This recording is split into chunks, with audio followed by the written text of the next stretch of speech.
Okay, sige. So karon mag-statics ta, no? So atong problem is from statics by Pytel o Q Salas, no? Number 4.59. Paano siya? Stat or equilibrium of homogeneous bodies or uniform bodies.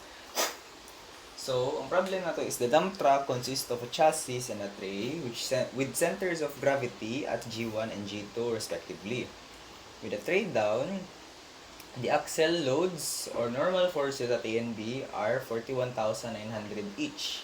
When the tray is at the raised position, the axle load increases to 48,700 pounds. Compute the weight of the chassis, the weight of the tray, and the distance x. So, ano siyang problem. So, first thing na itong himuon, or first step na to is, number 1, himo sa taog free body diagram. Niyatan akong marker, hugaw na tayo. Hugaw ba? Sige, so himo sa taog free body diagram. So, FBD, butang na taog tray down o tray up. So, natay ito ka free body diagram diri which is ang tray down o tray up di. So, tray down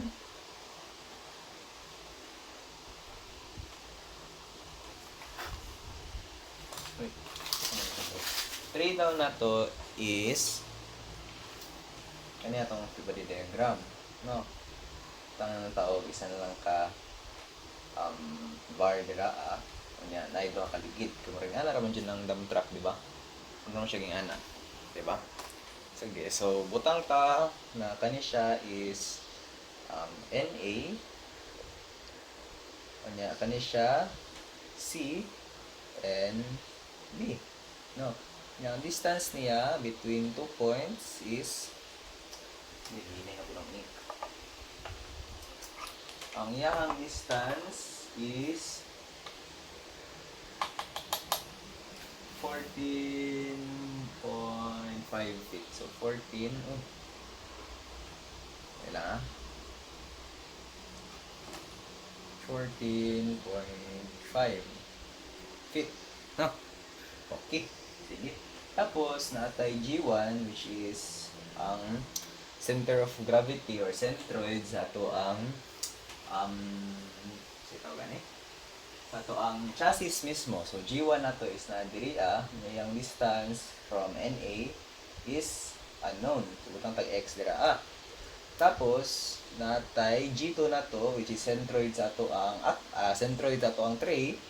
So na butang taog dimension po dira which is 12 feet. Okay, so mao na nato ang first nato na free body diagram. Next nato na free body diagram is tray up. Tray up. No? Sige. Yung banana yung marker ba? Sige. Sunod na siya dira Tapos pangtag duha kaligid. No? So natay NA gihapon og NB.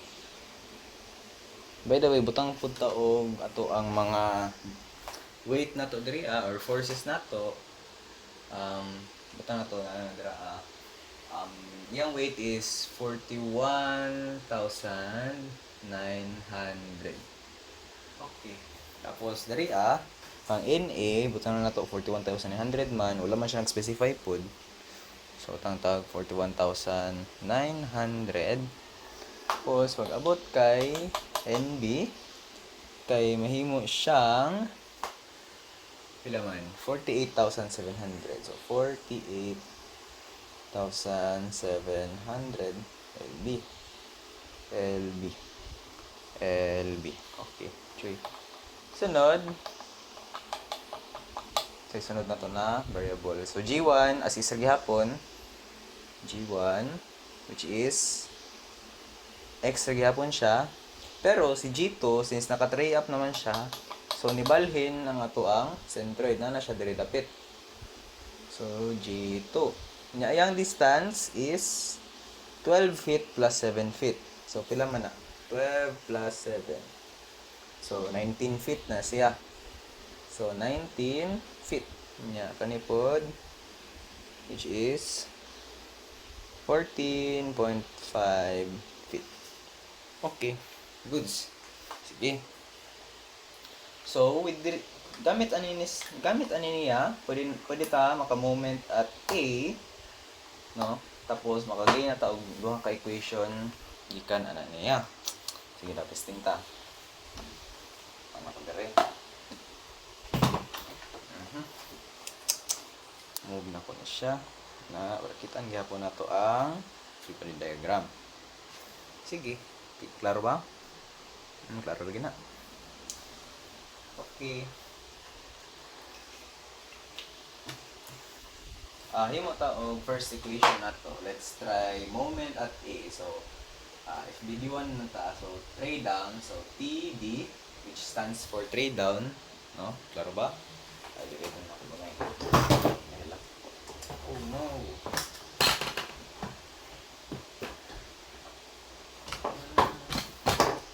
Ngayon ka na. Ano? Uy, silo man. Na to. Sige. Uy. Edit lang ha. Na. Okay, so silaw lagi.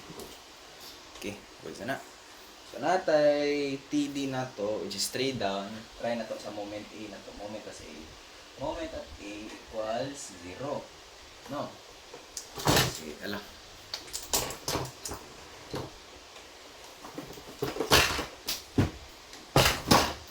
Okay. Sige, moment at A equals 0.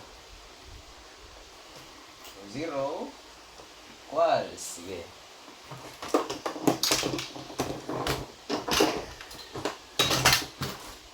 Okay, 0 equals, first na to na force is si G1, no? Tanga ko dire. Klaro siya. Sige, so first na to na force is si G1 multiplied by X. No? So, buta na to. G1 times X. No? Tapos, kana siya na force is clockwise. So, positive na siya. Sunod is we have G2. G2 na to, still positive yapon. Para sa G2,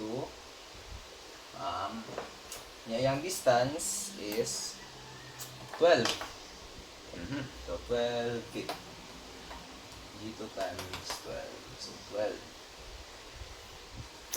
Sunod is natay NB na to, which is counterclockwise. Yun na siya force nga 41,900.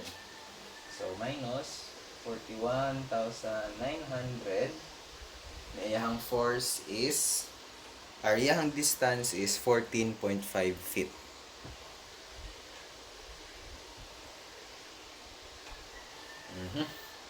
Okay. Sunod is we have sa kanta tray up ta. So, putang ta diri og PU. PU. Okay. Klaro ba? Na. Natay PU. So, moment at A gihapon equals 0. So, 0 equals G1 times X gihapon ta. So, G1 X. Sunod, natay G2 pod nato, which is 19 na. Plus G2 times 19. NB na to is na-change na into 48,700. So, minus 48,700 pounds. Okay, goods. Tapos, yung distance pod is 14.5 gihapon. Okay, so na natay duha ka equation.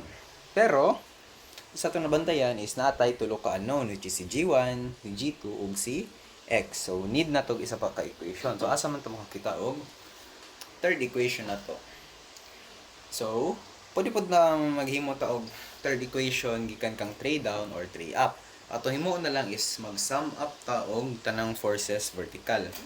So, kang TD gihapon ta, Summation of forces vertical equals 0. So 0 equals 2 times 41,900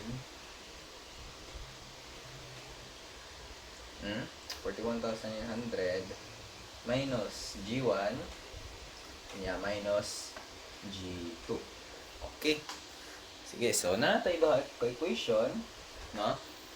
Pwede na ta magsugod og solve. Pero since kulang naman ta sa time, 10 minutes na, 15 minutes lang limit ni YouTube, mag part 2 ta. Sige. Bye-bye.